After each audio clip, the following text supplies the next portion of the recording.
Selalu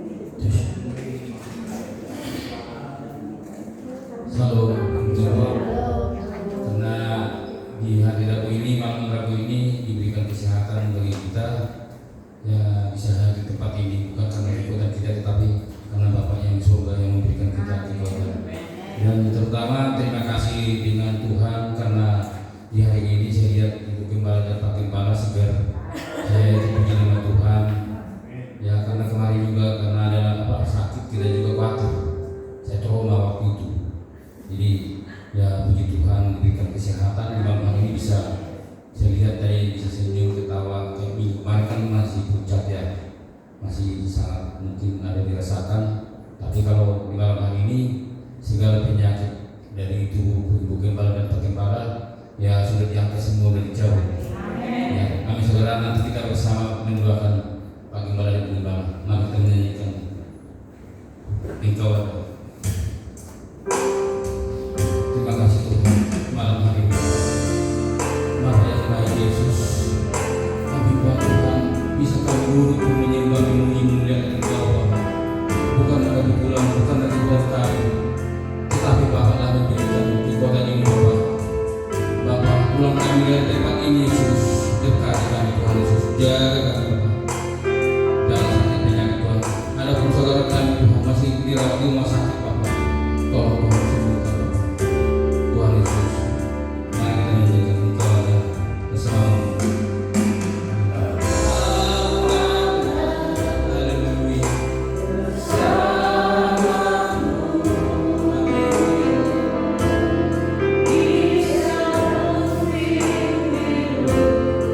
Haleluya Yesus.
Siapkan hatiku Tuhan, karena ini firman menyiapkan hati kita. Jangan bimbang bagi kita pikiran, karena diuruskan untuk terpaus kepada Tuhan. Amin saudara. Amin. Mari kita nyanyikan siapkan hati.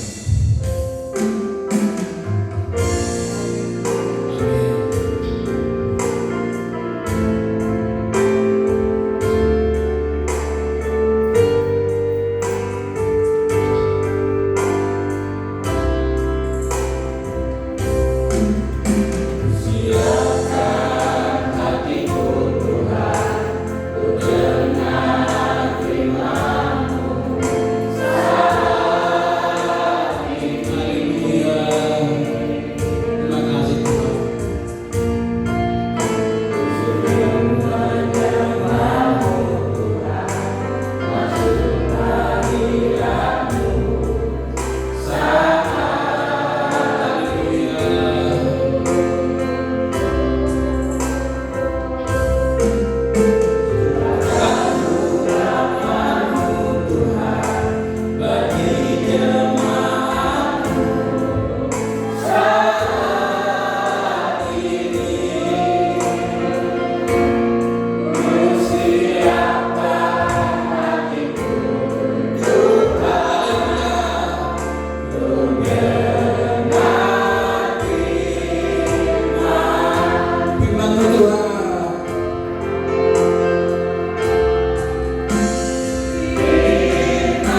diberkati oleh firman-Mu. Karenanya kami minta pengurapan dan kuasa Allah menyertai, lawat setiap hati kami, jamah setiap pikiran kami, supaya kami memiliki keterbukaan untuk firman Allah, dan firman-Mu menjadi satu jawaban yang pasti di dalam pengiringan dan iman kami kepada Tuhan. Segala penguasa yang bukan dari Tuhan kami tolak, kami patahkan dalam nama Yesus. Tuhan dipermuliakan atas pemberitaan firman-Mu. Di dalam dan demi nama Yesus kami siap untuk menerimanya. Haleluya. Amin. Amin. Silakan duduk Bapak Ibu saudara sekalian. Salam. Baik. Mari kita mengawali pembacaan firman Tuhan malam hari ini yang saya ambil dari Galatia pasal yang kedua.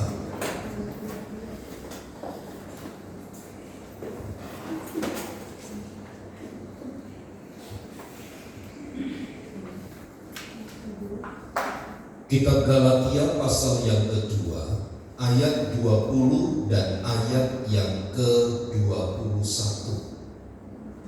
Alkitab saya di halaman 228, Galatia pasal 2, ayat yang ke-20 dan ayat 21. Yang sudah menemukan, mari kita baca bersama.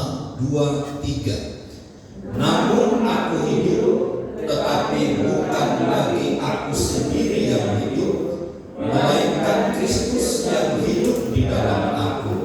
Dan hidupku yang kuhidupi sekarang di dalam daging adalah hidup oleh iman dalam Anak Allah yang telah mengasihi aku dan menyerahkan dirinya untuk aku. Aku tidak menolak kasih karunia Allah, sebab sekiranya ada kebenaran oleh hukum Taurat, maka sia-sialah kematian Kristus. Puji Tuhan. Satu pengakuan iman yang dilontarkan oleh Paulus kepada jemaat di Galatia untuk mengkonfirmasi betapa sesungguhnya kepercayaan, keyakinan, beriman, menjunjung tinggi ketulusan, menjunjung tinggi kejujuran, kekudusan hidup, itu adalah nilai yang perlu dipertambahkan dalam hidup ini setiap hari. Sehingga ketika kita membaca ayat yang ke-20 dalam konsep pelayanan Paulus, namun aku hidup, ini menunjukkan memang betul secara lahiriah Tuhan Allah yang menciptakan daripada Paulus, tetapi sesungguhnya kehidupan Paulus itu bukan lagi dirinya sendiri yang hidup. Pertanyaan sederhananya begini, Paulus sedang memanipulasi dirinya, tapi manipulasi di sini bukan hal yang negatif, tetapi sesungguhnya sesuatu yang benar. Kenapa? Secara fisik memang Paulus yang hidup, tetapi secara rohani yang nampak di dalam pribadi Paulus itu adalah hidup karena Kristus itu. Bapak Ibu Saudara, satu pemahaman yang perlu terus kita pertambah di dalam pelayanan, di dalam pengiringan kita kepada Tuhan itu adalah pemahaman tentang satu pengertian hidup ini bukan milikku. Hidup itu bukan diriku, tetapi hidup itu adalah karena di dalam Kristus. Bapak Ibu Saudara yang terkasih di dalam Tuhan, terkait erat dengan apa yang disampaikan oleh Paulus dalam ayat 20 sampai ayat 21. Sesungguhnya hukum Taurat yang digaung-gaungkan oleh para guru-guru agama itu tidak dapat menyelamatkan manusia itu dari dosa. Kalau kita membaca mulai ayat 15 sampai ayat yang seterusnya, hukum Taurat, hukum-hukum yang tertulis itu tidak dapat menyelamatkan manusia. Kenapa? Di dalam Roma pasal yang ketiga ayat yang ke-20, Paulus katakan begini, hukum Taurat itu hanya untuk menunjukkan kesalahan. Jadi hukum-hukum yang tertulis itu hanya menunjukkan kesalahan. Makanya kalau kita membaca ke-10 hukum Taurat dalam kitab Keluaran pasal 20 selalu diawali begini, jangan begini, jangan begitu, jangan menyembah, jangan mencuri, jangan bersaksi dusta. Semuanya itu adalah untuk meningkatkan bahwa dalam pribadi manusia itu tidak ada yang benar. Semuanya adalah hukum-hukum material yang tertulis untuk menunjukkan siapa kita. Jadi hukum Taurat itu membongkar ketidakbenaran. Supaya apa? Hidup manusia itu menjadi transparan. Hukum Taurat kenapa tidak menyelamatkan? Karena hukum Taurat itu menunjukkan tentang kebutuhan manusia akan kebenaran.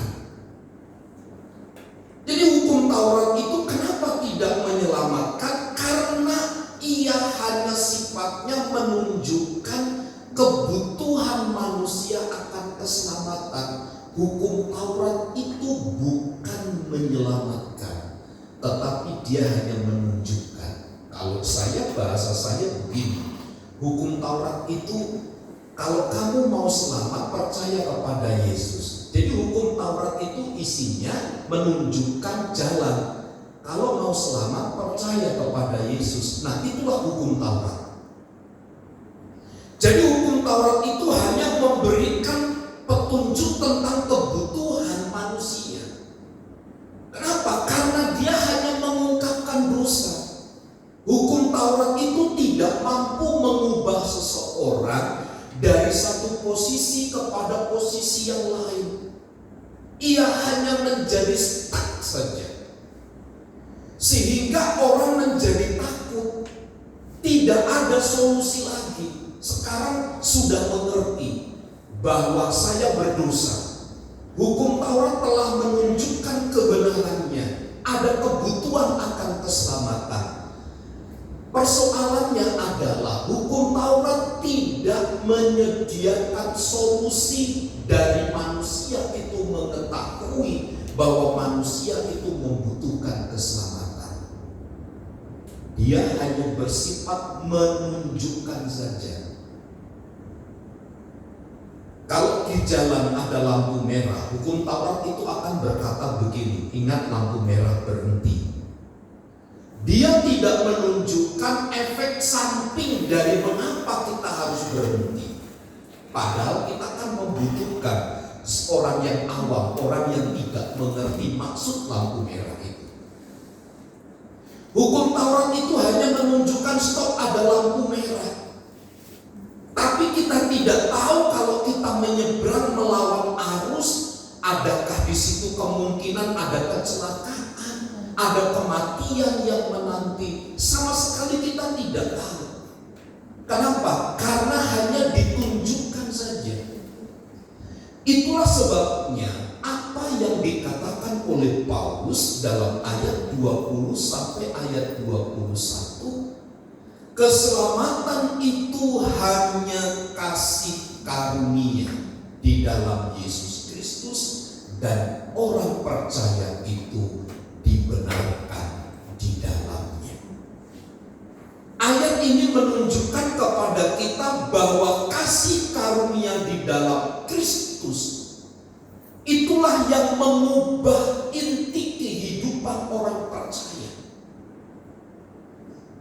Jadi tidak ada oknum, tidak ada kekuatan, tidak ada pemahaman yang bisa mengubah hidup seseorang selain dari kasih karunia di dalam Kristus Yesus itu.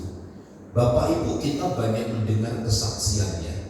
Apalagi orang-orang yang dari Aceh yang percaya kepada Kristus. Mereka ditanya, mengapa kamu percaya kepada Kristus? Kebanyakan di antara mereka akan berkata begini, aku tidak mau tahu apa yang engkau katakan tentang aku. Tetapi yang aku percaya adalah ketika aku percaya kepada Kristus, hidupku sekarang sudah berubah. Aku tidak peduli engkau berkata apa tentang hidupku, tentang pilihan hidupku sekarang.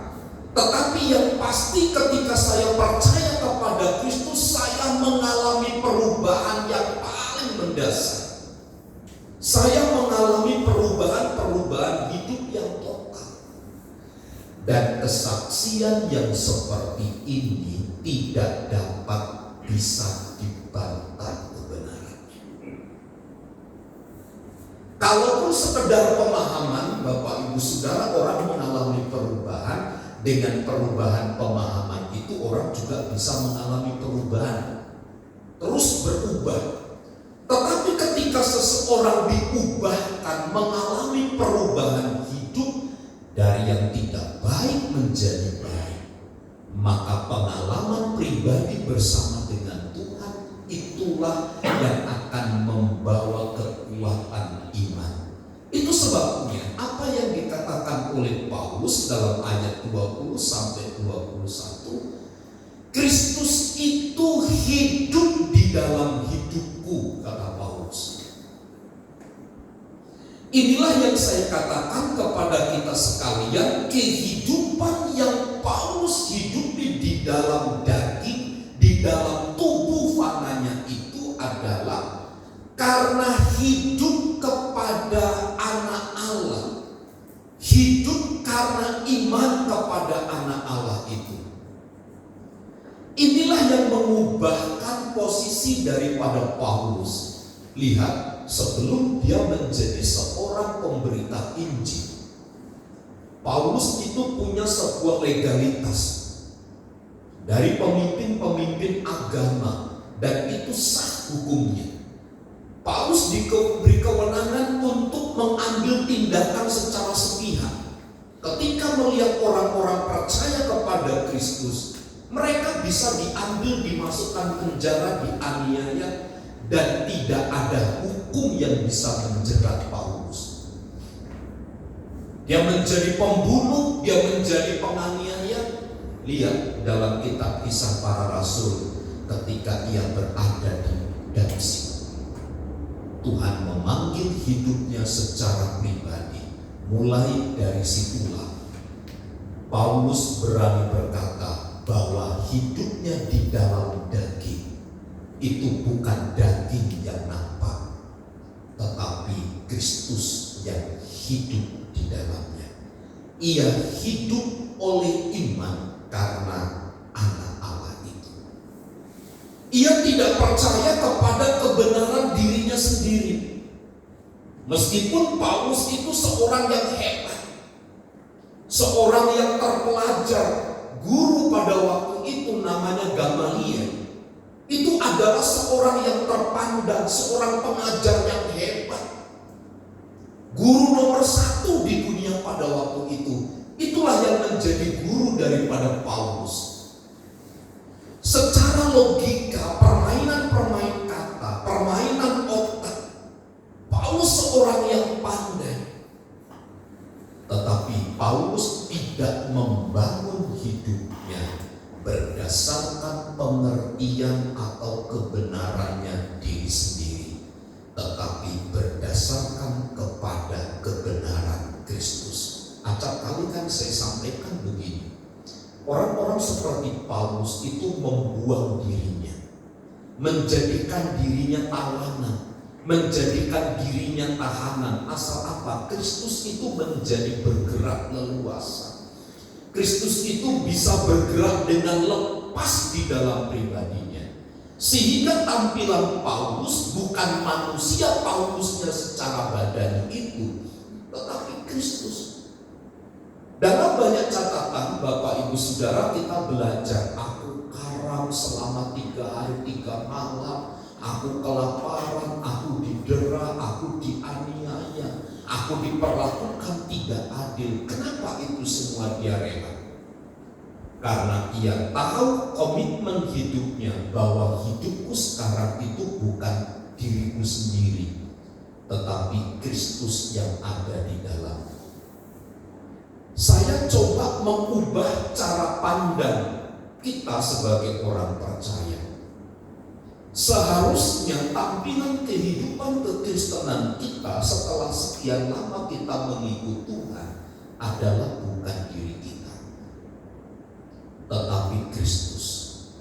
Cara bicara kita, cara sikap kita, cara kita berdialog, cara kita menyampaikan iman, cara kita berbicara adalah ada dalam batas-batas kebenaran, ada dalam kehendak, dalam kerangka berpikir Tuhan.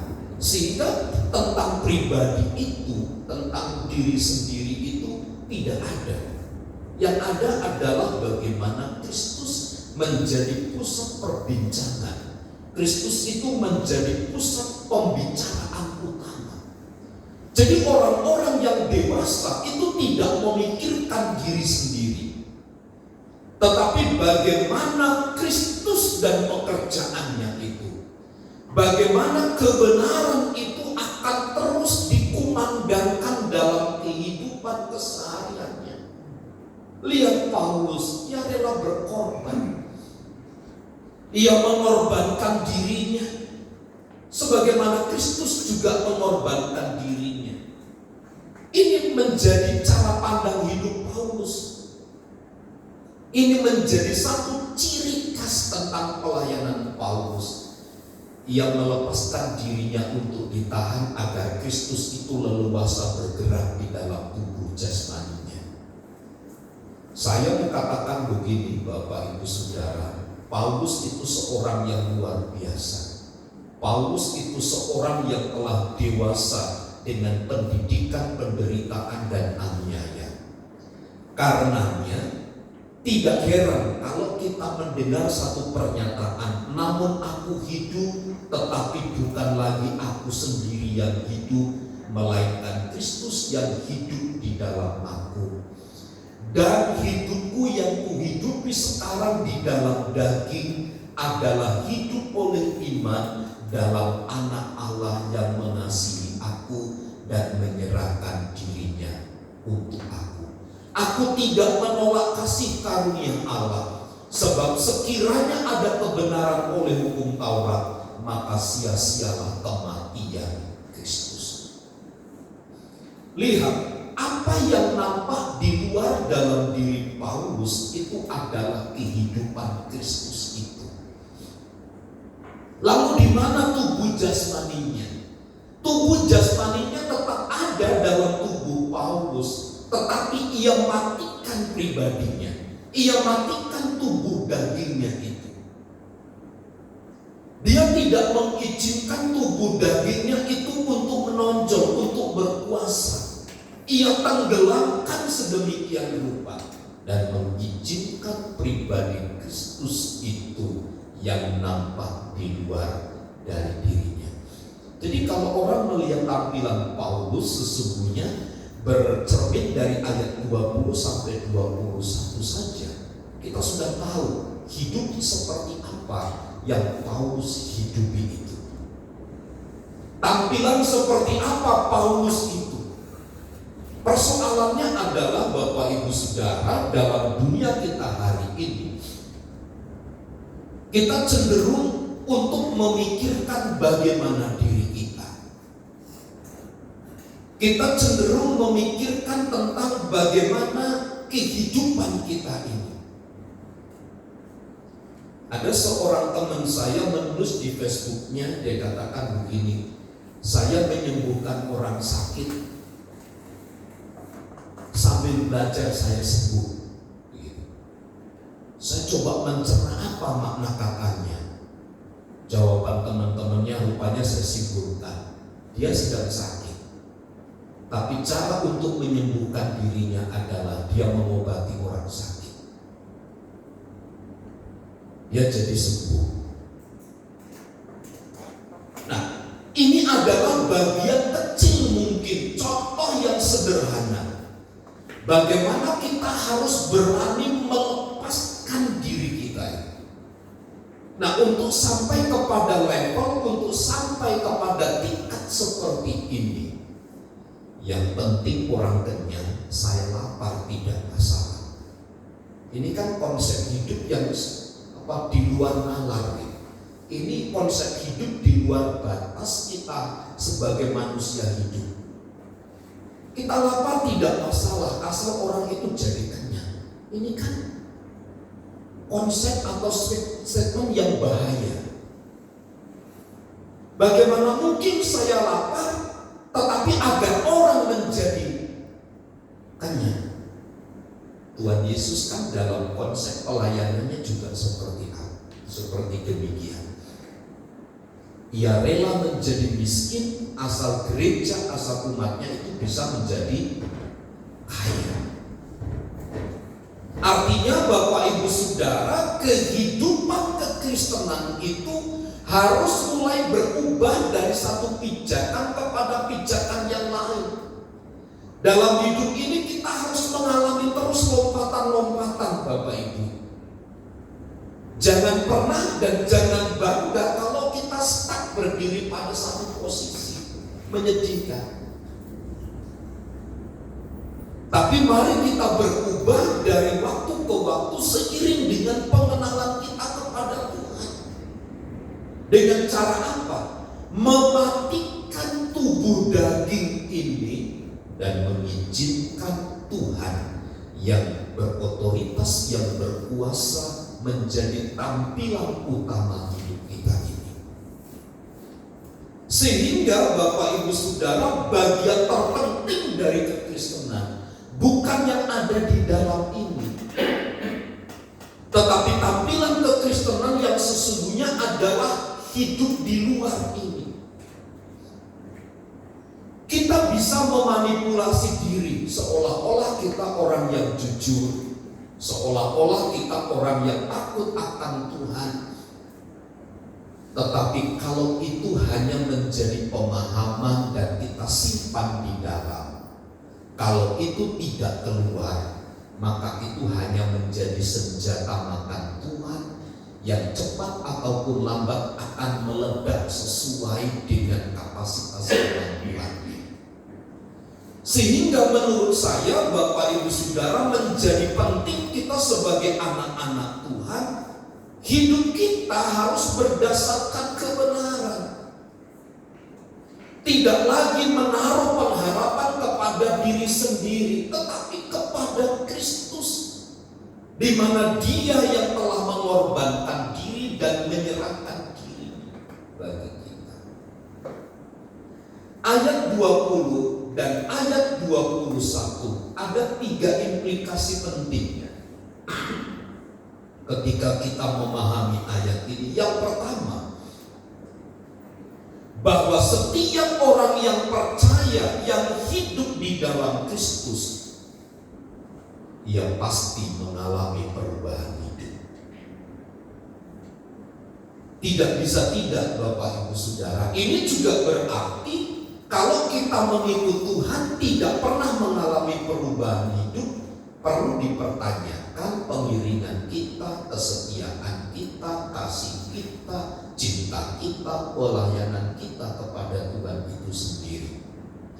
Sebab orang percaya yang hidup di dalam Kristus pasti mengalami perubahan hidup. Jadi tidak bisa kita berkata saya anak Tuhan, saya sudah melayani, saya setia beribadah, saya mengambil pelayanan ini itu, sebut saja 1001 macam pelayanan. Tapi kalau itu tidak mengubah hidup kita, maka itu sama saja tong kosong bunyinya nyaring. Kalau menurut saya lebih baik tidak usah ambil pelayanan. Tidak usah seolah-olah kita mengabdikan diri dengan baik di dalam pelayanan. Kalau itu hanya menjadi tameng bagi kita untuk melegalkan, menjaga kondusivitas hidup yang tidak benar itu. Sebab apa Bapak Ibu Saudara? Banyak orang mengelabui. Baru kemarin kan di Sulawesi, seorang guru agama, padahal di situ ada orang tuanya, sedang mengajar di tempat satu ibadah. Saya pikir itu pengajarnya sekitar umur 60 tahunan lah, pakai jilbab panjang, celana pendek. Anak paling baru umur 6 atau 7 atau 8 tahun. Untuk menunjukkan rasa kasih hormat supaya ilmunya turun ke anak itu dicium. Ciumnya di bibir lagi. Ya ketahuan mamanya, ya mamanya marah, dikejar habis, ditangkap pada akhir. Yang seperti ini loh Bapak Ibu Saudara, kalau hanya sekedar tampilan luar pelayanan. Menurut saya, mengapa setiap orang percaya itu harus mengalami perubahan hidup itu di sini, supaya kita itu tidak hanya kelihatan rindang. Pohon hidup kita itu hanya kelihatan meneduhkan orang, hanya sekedar begitu saja. Tapi kalau tidak ada dampaknya, kalau tidak ada buahnya, apa yang diharapkan dari daun yang rindang? Semua orang menanam satu pohon pasti ingin melihat hasil buahnya.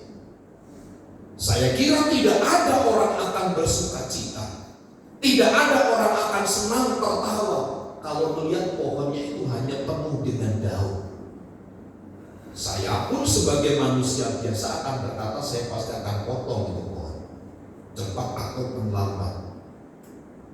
Tumbuh kasih pupuk, dicangkul kanan kirinya, dirapikan, dibersihkan dari kotoran. Kalau tidak bagus, potong saja. Percuma dia hidup. Kenapa? Karena hanya menyia-nyiakan udara, hanya menyia-nyiakan tempat saja.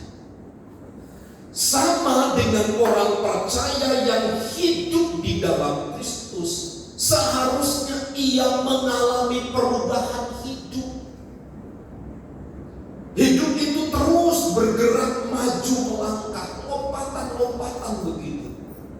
Ada sesuatu yang mengubah terus kehidupan kita ini, dan itu hanya terjadi kehidupan di dalam Kristus. Tidak mungkin ada orang berubah tanpa melalui dan di dalam Kristus. Kalaupun ada orang berubah di luar Kristus, itu hanya tampilan luarnya saja yang kelihatan demikian. Tapi kehidupan di dalam Kristus, orang-orang yang percaya sungguh di dalam Kristus pasti akan mengalami perubahan. Seiring dengan bertambahnya usia, seiring dengan pertumbuhan waktu pelayanan, kasih pelayanan kita kepada Tuhan, pasti akan mengalami perubahan-perubahan yang berarti. Itu kan sesungguhnya yang kita ingin lihat. Buah yang ingin kita peroleh dari orang-orang yang ada di sekitar kita. Implikasi yang kedua dari pernyataan Paulus ayat 20 sampai ayat 21 itu, Kristus itu adalah pemimpin. Ia harus menguasai hidup kita. Artinya, apa yang Paulus ungkapkan dalam ayat 20 dan ayat 21 itu, Yesuslah yang harus menjadi raja. Bukan manusia badannya kita ini yang menjadi raja, yang harus dilayani. Tetapi tubuh jasmaninya ini menjadi hamba, menjadi budak bagi Kristus. Sehingga Kristus itu menjadi raja di dalam tubuh kita. Bagaimana menjadikan Kristus itu menjadi raja di dalam tubuh jasmani, padahal kita masih ada di dalam tubuh jasmani yang terdiri dari darah daging ini, yang ketika dihina masih merasa sakit, kesal, yang ketika ada rangsangan dari luar kita masih bisa terpengaruh, ketika ada gejolak resesi kita masih bisa terdampak dan seterusnya. Tapi saya percaya tidak ada perkara yang mustahil bagi orang-orang yang hidup di dalam Kristus pasti akan menjadikan Kristus itu penguasa. Ia menjadi penguasa tunggal. Kalau ia menjadi penguasa tunggal itu berarti begini, segala sesuatu adalah Kristus. Baik cara berpikir kita, cara bertindak kita, cara kita melakukan penerapan aplikasi dari firman, selalu Kristus yang menjadi poin utamanya. Bapak Ibu Saudara, kita boleh bergaul dengan siapa saja. Mau golongan tukang becak, mau golongan perampok, mau komunitas preman, silakan saja. Tapi jangan sampai komunitas yang saya sebutkan itu mempengaruhi hidup kita. Jadikan orang yang ada di sekitar kita menjadi lahan agar mereka mengalami perubahan dan menerima Kristus pada akhirnya. Mereka bisa mengenal Kristus. Kapan itu bisa terjadi? Pada waktu kita menjadikan Kristus itu penguasa tunggal satu-satunya dalam hidup ini. Ini implikasi yang memang seperti ada di awan-awan, Bapak Ibu. Implikasi yang nyata dalam kehidupan seperti jauh dari panggang, jauh dari api. Namun bukan sesuatu yang tidak bisa terjadi di dalam Kristus. Menjadikan Kristus sebagai pemimpin, sebagai penguasa di dalam hidup ini. Orang yang menjadikan Kristus sebagai pemimpin, sebagai penguasa, bukan berarti ia kebal terhadap resesi. Ia tidak kebal kepada masalah. Ia tidak kebal terhadap penyakit. Tetapi ia mampu mengorbankan dirinya. Ia bisa menjaga kondusivitas dirinya dan mengizinkan kehendak Tuhan yang terlaksana. Sakit Bapak Ibu orang-orang seperti Paulus ini.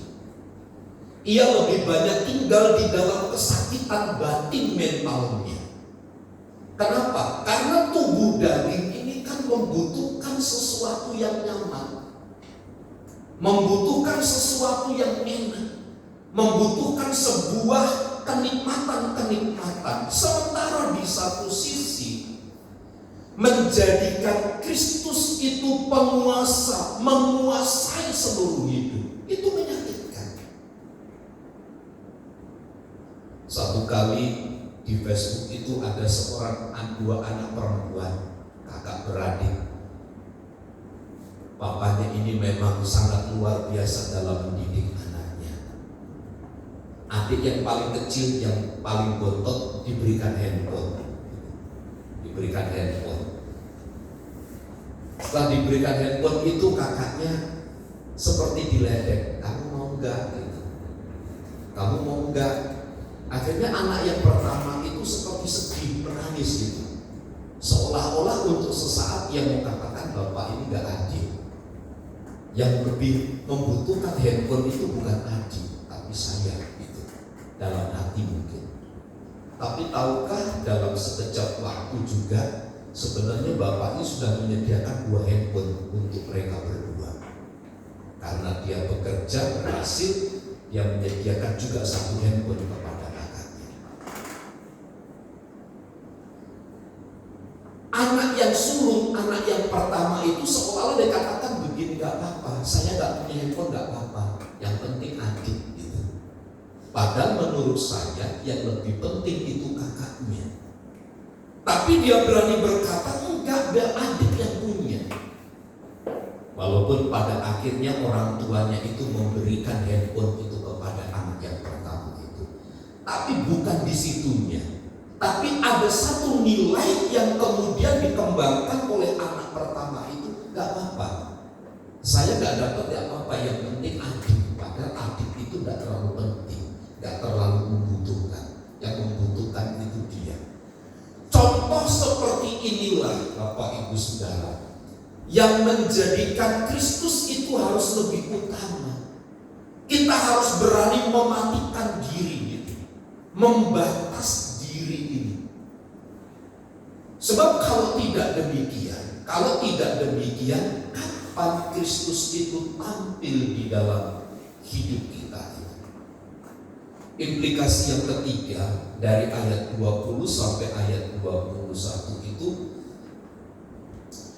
hidup yang sekarang dijalani oleh Paulus adalah hidup yang dipenuhi oleh Kristus, atau hidup yang dipimpin sepenuhnya oleh Roh Kudus. Hidup yang sepenuhnya dipimpin oleh Roh Kudus. Jadi sekarang kita melihat satu pribadi yang lepas kendali. Kita melihat satu pribadi yang gagal. Kita melihat satu pribadi secara badaniah, secara tubuh lahiriah ini telah digagalkan keberadaannya, telah digagalkan kuasanya, tetapi digantikan dengan pimpinan Tuhan atas hidupnya. Nah, implikasi 1, 2, dan 3 terhadap pernyataan Paulus itu sama-sama memiliki butuh komitmen yang kuat. Tidak mudah, tidak gampang untuk menerjemahkan, apalagi dikenakan dalam tubuh daging kita ini. Sulit, Bapak Ibu Saudara. Tetapi saya percaya tidak akan pernah sulit bagi mereka yang percaya kepada Kristus. Sebab itulah yang bisa mengubah paradigma, membawa diri kepada satu perubahan demi perubahan yang dikehendaki oleh Tuhan. Dalam kitab Ulangan, dalam kitab Imamat, Tuhan mengingatkan berkali-kali kepada mereka, kalau nanti kamu sudah masuk tanah Kanaan, kalau kamu nanti sudah membangun rumah, kalau kamu nanti makanan sudah tersedia dengan berlimpah, kalau di sana nanti kamu sudah mengalahkan musuh-musuhmu tanah Kanaan, kalau engkau sudah mapan, kalau engkau sudah enak, ingat ya, jangan melupakan Tuhan Allahmu yang membawa engkau keluar dari tanah Mesir. Itu yang selalu diulang, diingatkan oleh Tuhan melalui Musa, hamba Tuhan itu. Untuk apa sih sebenarnya Musa mengingatkan terus akan hal itu? Supaya tampilan tubuh ini tetap Kristus yang terjaga. Jadi setiap hari mari kita warnai hidup itu dengan kehidupan Kristus. Entah mungkin pada akhirnya kita gagal di tengah jalan. Entah mungkin pada akhirnya kita tidak bisa mengendalikan diri kita. Tetapi yang pasti ada satu motivasi terlebih dahulu, bagaimana agar hidup ini bisa memunculkan Kristus di dalam keseharian kita. Dan itu hanya terjadi pada waktu kita hidup di dalam Kristus. Tuhan Yesus memberkati. Ibu Gembala masuk. Kami sungguh bersyukur kepada Tuhan pada saat Tuhan malam hari ini. Kami yakin dan percaya, kami bukan hanya sekedar menjadi orang percaya kepada Kristus, tetapi biarlah hidup kami boleh mengalami perubahan dengan segala ke arah yang baik menuju kepada Kristus, sehingga Tuhan hidup kami bukan hanya percaya kepada Kristus, tetapi biarlah kami juga boleh menghasilkan buah-buah yang baik, sehingga kami boleh berdampak bagi suami kami boleh berdampak bagi istri kami boleh berdampak bagi anak-anak cucu mantu yang ada, sehingga nama Kristus saja yang semakin dipermuliakan, Tuhan saja yang semakin ditinggikan. Terima kasih untuk setiap kebenaran firman-Mu, memberkati hamba-Mu, memberkati kami semua. Di dalam nama Tuhan Yesus kami berdoa kepada Tuhan. Haleluya. Amin. Yang memberikan persembahan untuk tugas malam hari ini.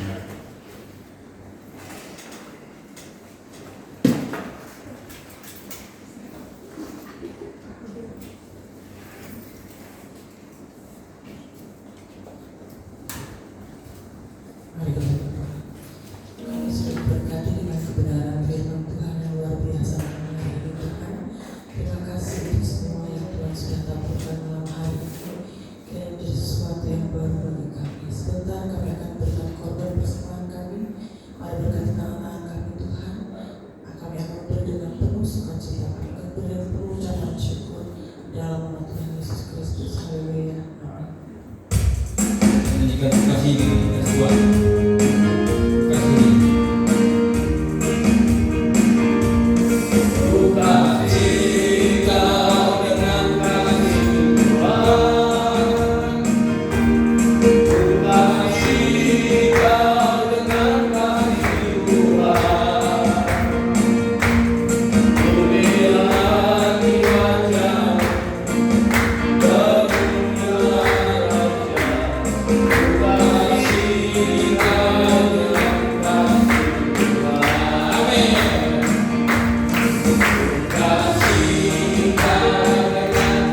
Besok ada doa malam jam 7 malam di tempat ini. Saya mengundang Bapak Ibu kalau ada waktu 1 jam bagi kita untuk berdoa. Mari bersama-sama kita berfellowship dengan Tuhan dan sesama supaya kita juga diteguhkan, dikuatkan di dalam Tuhan. Ya. Mari kita berdoa. Saya mengundang kita semua berdiri. Kami bersyukur oleh sebab anugerah dan kemurahan Tuhan, Kau yang memungkinkan kami bisa bersekutu dan beribadah dengan baik malam hari ini. Engkau melawat kami satu persatu, Engkau menjamah kami, Engkau mengurangi dan memberkati kami, pribadi lepas pribadi, rumah tangga, usaha pekerjaan, pelayanan kami. Tuhan yang terus memberkati. Berdoa bagi Bapak Galiki Mama Merlin, Tuhan jamah ia dalam nama Yesus. Ibu Simanjuntak, Tuhan jamah dalam nama Yesus. Bapak Rudi pun Tuhan jamah dalam nama Yesus. Hamba berdoa buat kekasihmu Bapak Arpan, Tuhan tolong jamah sembuhkan dalam nama Yesus. Jemaat-jemaat Tuhan yang membutuhkan, Tuhan tolong hadir bagi mereka, memperlengkapi mereka dengan kekuatan dan kekuasaan dari Allah. Hentar kami sampai di rumah dengan selamat, sehingga kami bertemu dengan keluarga dalam damai dan sejahtera dari Tuhan. Segala roh yang bukan dari Tuhan kami patahkan dalam nama Yesus. Kiranya damai sejahtera Kristus mengawal hati dan pikiran kami. Di dalam dan demi nama Yesus kami berdoa.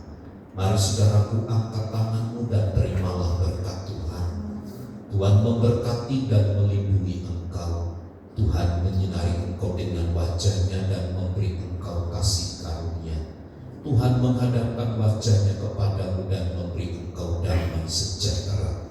Kiranya kasih karunia dari Allah Bapa, cinta dan kasih sayang dari Tuhan Yesus, persekutuan, penghiburan dan kekuatan dari Allah Roh Kudus yang menyertai dan memberkati hidup kita saat ini dan sampai selama-lamanya.